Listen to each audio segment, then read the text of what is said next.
नमस्कार. विकास समाचारमध्ये आपले स्वागत.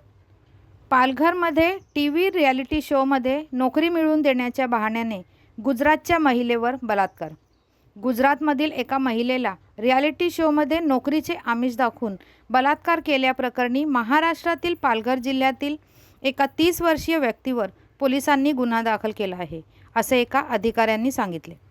मुंबईजवळील वसईचा रहिवासी असलेला आरोपी आनंद सिंग याने सोमवारी आणि मंगळवारी मूळची सुरतच्या महिलेवर बलात्कार केल्याचा आरोप केल्याचे अधिकाऱ्यांनी सांगितले.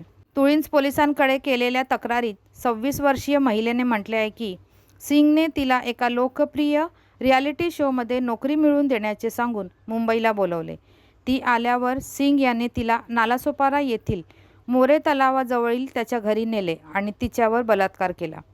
तिने प्रतिकार केल्यावर सिंगने तिला मारहाण केली आणि गंभीर परिणाम भोगावे लागतील अशी धमकी दिल्याचा आरोप या महिलेने केला आहे.